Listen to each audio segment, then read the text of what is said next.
All right, folks, welcome to this video. It's Alex Goad, best-selling author, coach, and small business specialist. And today we're continuing with the thread of 10xing your life, of maximizing your potential, and of doing everything possible so that you can get everything that you want out of life. Today's segment is about mental power, aka how to have more juice up here so that you can get done the things that you want to do. So I've divided mental power into three very important categories that give you the overall whole. Here's what they are. Energy. So here we're talking about practically physical vigor, but we're also talking about spiritual vigor. So this is kind of being able to get up at a reasonable time, become sharp and focused pretty quickly when you get up in the morning, and then sustaining a high level of energy and output throughout the day on a reliable basis. Energy. Second of all is focus. So focus is your ability to use your intelligence and to use your energy and to direct it in the way that you want it. So for example, studying something, reading a book, solving a complex problem, figuring out an opportunity that you want to take advantage of. Can you get down to it, set a time, sit your butt down in a chair and get that output going without being all over the place? That's your ability to focus. Lastly, the intelligence component.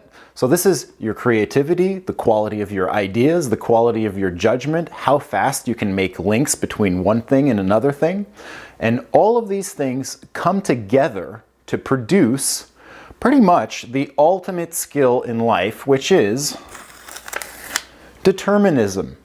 So not determinism in the sense that your entire fate is already determined before you even take any actions, but rather, on the contrary, your ability to alter your fate based on what you want. So you see a problem coming up in your life? Well, you alter the course, and you can do that because you've got the energy, you've got the focus, and you've got the intelligence to do it. Same thing, you want to seize a new opportunity? You're going to need to be able to determine the use of your mind, how you occupy that mind space, how you follow through, how much you concentrate on those things versus leave it up to chance. And all of those things determine determinism, which allows you to either get what you want very reliably or not get what you want, or almost never get it, or only by accident. So here's how we're going to increase our capacity to deliberately create the results that we want in all spheres of our lives. You ready? Let's get started. So there's more to it than this, but I've selected the 5 best and 5 worst practices and how they basically, so you can have a spectrum here of the best thing that you can do versus the worst thing that you can do in each one of these fields. Okay, so the first field is a good diet versus a swamp diet. Swamp diet comes from a really great article written by a nutritional researcher called Denise Minger. And essentially what she concluded, or what the research showed, is that when you eat a standard North American diet, or pretty much a standard diet of any modern culture, you're getting a large amount of fat and a large amount of carbs in the same meal, and you're mixing them together, and she calls that the nutritional swampland. Why? Because it produces inferior results. It makes your brain inflamed, it makes you fat, it makes you sluggish, and it exposes you to all sorts of different diseases. And if you see what a good diet does, and so far I've been able to identify 2 good diets, but one of them really stands head and shoulders above the others. A good diet gives you energy, gives you satisfaction with the food that you eat, and is highly sustainable, meaning that it doesn't screw you over. How can a diet screw you over? It can make you inflamed, it can give you brain fog, it can make you sick, it can reduce your immunity, it can reduce your energy, and essentially it can really affect your brain power a good deal. So, I'm going to be presenting to you my favorite diet, one that I've been on now for almost 5 years, that allows me to stay not rail thin, but in fact 6-pack ready all year long, to have all day energy every day, to never get sick. It's got so many benefits, I think everybody should be doing it. And maybe I should call it the 10XYL diet. What do you think? Let me know. So anyways, if you want to get that in other videos, make sure that you opt in below, because that's where I'm going to be sharing my 10XYL diet. Swamp diet. If your diet doesn't make you feel good, if you eat food at lunch and it makes you tired in the afternoon, calculate the cost of that on your life and on your ability to accomplish, and you'll have your answer. All right, let's move on to the next point. This is super important. Here's how most people navigate decision making and making choices in life. They rely almost entirely on willpower. So, what does that mean? Well, it means they go to the restaurant, and then when they get to the end of the meal, they look at the dessert menu and they think and they negotiate with themselves, am I eating dessert tonight? Am I going to have the cheesecake or am I not going to have the cheesecake? And for a lot of people, this occupies a tremendous amount of mental space. But it's not just about food, it's also about exercise, it's about choices, it's about how you're going to spend your Friday night, it's about what time you're going to go to bed, it's about how many pages you're going to read. It's so many things. So what we've shown about willpower is there's two sides to willpower. So number one, willpower is crucially and critically important, and people that tell you that it doesn't work or that it doesn't matter are wrong. Studies show that the people with the most willpower are the most successful at life. But there's a double-edged sword, because if you use willpower, it's a finite resource, meaning that every little decision that you make, every time that you resist temptation, your willpower comes down a little bit. So, meaning that a lot of people, by the time they get to the middle of their day or the end of their day, their willpower reservoir is completely gone. Meaning that now, instead of being able to filter their thoughts, filter their actions, it just goes straight into impulse mode. And that creates a lot of problems. So here's how you really reserve your willpower for the important stuff and refuse to drain it for the small things, is with a series of pre-made decisions. So what's a pre-made decision? The more of these you have in your life, the better you're going to do. A pre-made decision is when you know that after work on Wednesday, you're heading straight to the gym. So it doesn't matter what's happened during that day. It doesn't matter who invites you to do what or go where. It doesn't matter what your other options are. You don't even consider them because you have a pre-made decision. The same way, for example, in the 10XYL carb cycling diet or keto cycling diet that I'm going to share with you in one of these upcoming videos, I do not eat carbs on weekdays unless I'm on vacation or unless I'm traveling for work. So what that means is that I have clear black on white rules. So I know I'm not having that spaghetti or that lasagna, and even if I go to friends' places for dinner and they have a beautiful dessert, I'm not even tempted to eat it. I don't have this negotiation process that goes on inside of me. I know I'm not eating it. It's a done deal. And it wasn't always like that. So if you're thinking, like, oh, whoop-de-doo, you can resist the chocolate cake, well, this is a habit. It's a habit of deciding in advance what you're going to do and what you're not going to do. And then when you do that regularly, it becomes automatic. In the beginning, I really wanted the cheesecake, but now I don't even care because I know I'm not having it. It's that simple.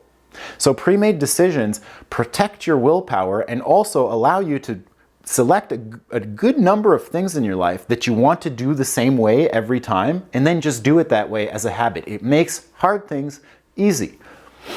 All right, next point. Deep study versus distraction. This, in our modern era, is one of the biggest killers, period. So, distraction. What's distraction? Well, distraction is, first of all, we're bombarded by advertising messages. Recently, statistics have shown that the average person sees 5,000 marketing messages in every single day.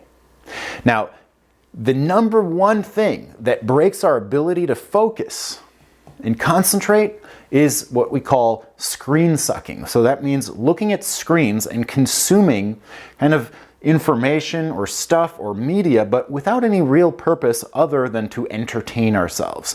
And when we do that, we have all of these buttons and all of these options available, and what a lot of people do is they'll cycle between Facebook, between YouTube, between a whole bunch of other things, and they're just going bling, bang, bang, bang, bang really fast, and what that does is it creates a dump of dopamine in your brain. While you're doing it, it tends to feel good, then it doesn't feel good afterwards. But the real problem is that this actually transforms the structure of your brain and makes it so now your attention span is less than that of a fruit fly, actually less than that of a goldfish.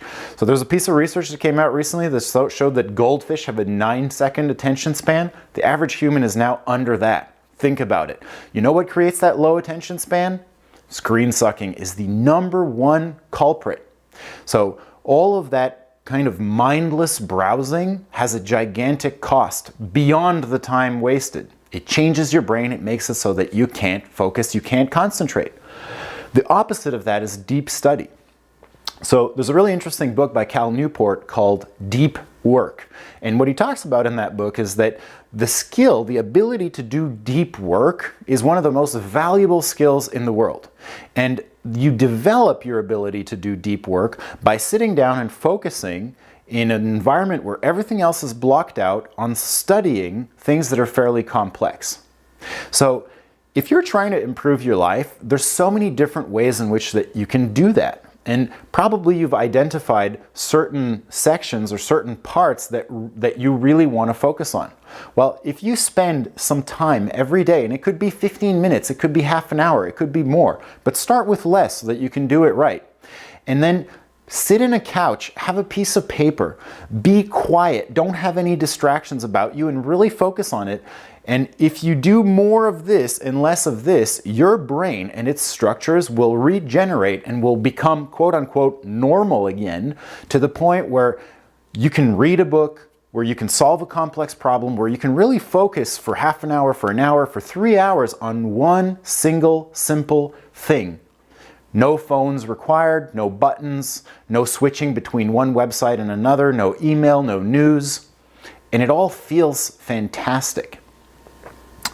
Finally, or not finally, but almost finally, clarity versus confusion. You know, it's so important to get clear about what you want in life, and I'm going to talk about this in the next video because we're going to talk about spiritual energy.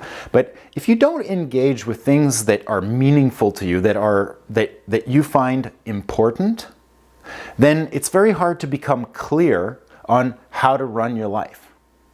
So if on a day-to-day basis you don't know what you want because you're not really invested in the things that deeply matter to you, and so you're just kind of wandering about aimlessly, then what tends to happen is that when we select our actions and our behaviors, and when we think about what we should be doing, what we shouldn't be doing, and all of that, the whole thing becomes a giant confused and jumbled mess because we don't have one clear big arrow that's pointing us in a direction and that we can base everything else off of as we're going and making progress in that one single direction.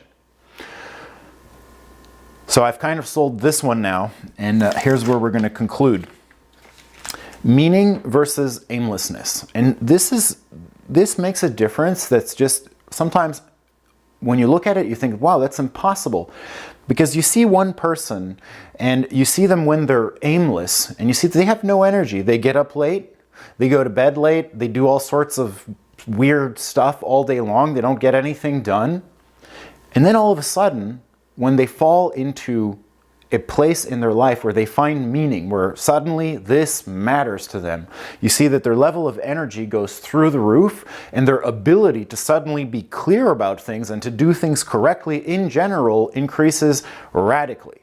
So if ever you feel like you're aimless, well, there's a good reason why you're aimless. It's because you have instincts, you have desires, and you have suppressed them, or you have fear, or you have anxiety, or you have something that is stopping you from fully engaging with that which you truly desire in life. And when you don't engage with what you truly desire in life, everything else falls apart. How could you have energy? How could you have clarity? How could you decide in advance to make the right decisions rather than to let yourself be tempted by whatever comes across your plate in that particular moment? Purposefulness, meaning, is the #1 driver that takes your life and helps you bring it in the direction that you want it to go in. Because you know what? It's not easy. It's a lot easier to do nothing. It's a lot easier to not do these things than to do them, under one condition: if you're aimless. If you're not aimless, if you have a deep sense of purpose, then it becomes easy to get all of these things in order. And I know that as soon as you try to live your purpose, suddenly a lot of different things happen. And one of them that happens is that a lot of times our anxiety level goes up, our fear level goes up, because all of a sudden we're going to be stress testing our best vision of ourselves. It's easy to sit there on the couch and imagine yourself as something amazing in the future, but then when you try to start materializing it, that's when you start feeling like, oh boy, this is not how I imagined it. And this does kind of break down my illusions about the world, about myself. But you know what the breaking down of those illusions allows you to do? It allows you to learn what's actually going to work. And then you become the kind of person who's able to face that uncertainty, to face that anxiety, and to transform it into certainty, into results, into productivity, and into deep meaning in your life. So, if you want to be able to determine your future, you need to pay attention to these things. And especially you need to create meaning in your life. And that's what we're going to be talking about the next video. We're going to be talking about spiritual energy. So the intangible energy that animates us when we feel a deep sense of meaning and purpose in our lives. And I'm going to show you how you can connect with that and get more of it. So I hope that you've enjoyed this little video. I'm Alex Goad, reminding you that today counts. So behave yourself appropriately.